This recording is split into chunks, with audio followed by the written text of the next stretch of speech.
السلام عليكم، كل سنة وانتم طيبين. بما ان التوم والموسم بتاعه جه، فلازم كده نستغل بصراحة التوم كده ونستغله وهو يكون لسه اخضر.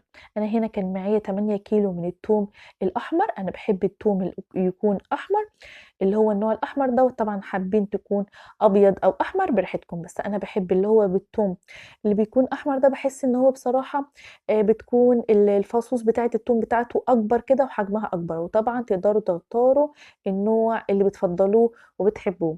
أنا نسمة، يا ريت لو أنتم أول مرّة تشوفوا قناتي ما تنسوش لايك وشير للقناة. يالّا بينا نبدأ بسم الله ونصلّي على الرسول. أنا هنا بقى جِبت التوم بتاعي باقشّر كده القشرة بتاعته ديّة، وباقص العروش بتاعته اللي هي بتكون من فوق دي، والعرق بتاعه دوّة بقى باقصه كده من عند الراس زي ما أنتم شايفين. باخد بقى العرق بتاعي دوّة وبافتحه كده من النُص، علشان خاطر بيكون في النُص كده في العنقود بتاعه دوّة الناشف. طبعًا دوّة لمّا تيجي تضربيه في الكبة أو كده ما بيتكسرش كده، وكمان ممكن يكسر لِك السلاح بتاع الكبة بتاعتِك.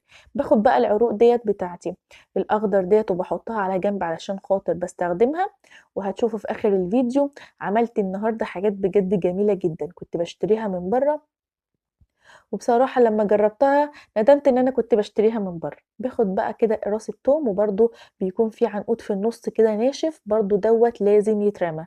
وباخد بقى القشر الأبيض اللي هو بيكون على راس التوم من برّه كده، باحطها على جنب، وباخد الفصوص وبرضه باحطها على جنب. ما شاء الله اللهم بارك. بُصّوا عمل معايا كمية كبيرة جدًا. لمّا بيكون أخضر بصراحة باستفاد منه في حاجات كتيرة جدًا.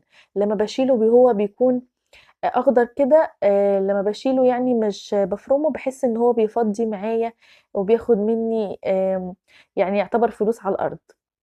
أنا باحب بصراحة أخزّنه وهو أخضر كده. العروق بقى بتاعتي ديّة باجيبها كده، وهنا القشر بتاعي الأبيض. هاستغل بقى في الوقت اللي أنا هافرم فيه التوم، هاجيب بقى القشر بتاع التوم دوّة وهافصّصه كده من بعض. أهم حاجة يا جماعة إن أنا الأوراق بتاعتي ديّة أفصّصها من بعض كويس جدًا، وبعد كده باحطها بقى في الشبكة بتاعة الفرن، على الشبكة اللي هي تحت الشواية على طول، بس ما باكونش مشغّلة الشواية، ونار الفرن بتكون هادية جدًا لحد لمّا ينشف معايا، وما أكونش مكتّرة الأوراق في الصاج علشان ينشف معايا بسهولة جدًا. وباجيب بقى هنا العروق بتاعتي اللي هي الأخضر ديّة باقطّعها كده، وبعد كده باحطها بقى في الكبة بتاعتي وباحط عليها ملح وشوية زيت. أنا باحط ملح يعني في كل كبة من دول باحط بتاع معلقتين مثلًا ملح، ما يكونوش مليانين أوي، يعني حجمهم صغير، أو معلقة ملح كبيرة، وبافرمهم بقى كده وبيكون بالمنظر دوّة. طبعًا باستخدمه في حاجات كتيرة جدًا. باحطه هنا في برطمانات إزاز، وباحط الزيت علشان خاطر لمّا آجي أخرّجه يخرج معايا بسهولة. عمل معايا الأخضر دوّة برطمان وكيس كده زي ما أنتم شايفين من كيس التلاجة الصغير، واحطهم على جنب. باستخدمه بقى في تتبيلات السمك المشوي. كمان ساعات باحطه لمّا باجي أضرب مثلًا طماطم أو حاجة في الكبة أو في الخلاط بتاعي، باحط معلقة صغيرة كده بيدّي لي ريحة حلوة جدًا. باستخدمه برضه في حاجات كتيرة وممكن تستخدموه في أي حاجة بتفضّلوها. باجيب بقى الفصوص التوم كده زي ما أنتم شايفين، وباحط عليها برضه معلقتين ملح صغيّرين.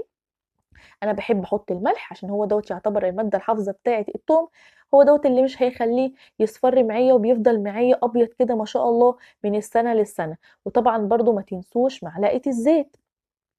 بافرُم بقى الكمية بتاعتي وما شاء الله بافرُمها فرْم كويس جدًا، وبتاخد معايا البرطمانات الإزاز كده. باحط كيس كده زي ما أنتم شايفين، وباقفل عليه الغطا عشان خاطر الغطا بتاعي هنا دوّة مش بلاستيك، ده غطا اللي هو الحديد عشان خاطر ما يصدّيش معايا، وكمان برضه في نفس الوقت ما يطلّعش ريحة معايا. يعني ما شاء الله هنا عمل معايا 3 برطمانات إزاز، والبرطمان دوّة الكيلو، وكمان اتبقى معايا توم كده برضه باسيبه وافرّزه صحيح كده، وباحطه برضه في الفريزر لو حبيت استخدمه برضه، أو مثلًا خلصت الكمية بتاعتي وحبيت إن أنا أفرُم برضه فرمت اللي هو الناعم بتاعي، وكمان سِبت صحيح كده اللي هو الحبوب. ودوّة بقى هنا القشر بتاع التوم عقبال ما خلّصت الفرم بتاعي كان هو كمان نشف ما شاء الله. بُصّوا الأوراق بتاعته أهم حاجة، أهم حاجة يا جماعة عشان ينشف معاكم بسهولة جدًا لازم تكونوا مفصّصين الورق عن بعضه، يعني كل ورقة بورقتها. بُصّوا ما شاء الله. في بقى طبعًا اللي هو لونه مغمق شوية دوّة، اللون اتفاعل كده تحس إن هو معصّاج علشان خاطر بصراحة دوّة اللي أنا باخلّيكم إن أنا باقول لكم إن أنتم تفصّصوه دوّة. بصراحة الورقتين دول ما كانوش متفصّصين من بعض كده، الورقة بورقتها، كان يعني مجموعة أوراق مع بعض. بُصّوا بيتكسّر معايا بسهولة. أنا عملت هنا 3 صاجان من التوم، القشر التوم دوّة.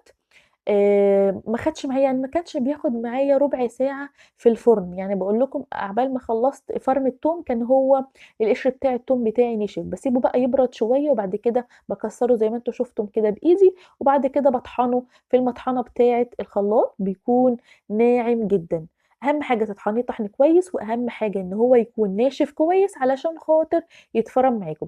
لو هو مش ناشف كويس مش هيتطحن معاكم كويس، وهتحس إن هو فيه حبوب تخينة كده ومش بيكون حلو. بُصّوا هنا عندي بودرة يعني. بصراحة ندمت إن أنا كنت باشتري التوم البودرة من العطار. دوّة لمّا عملته كان ريحته قوية جدًا وظاهرة وباينة.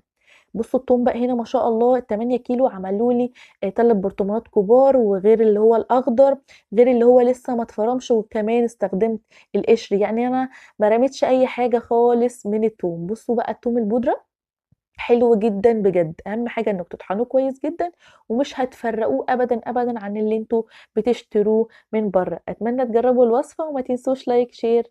السلام عليكم ورحمة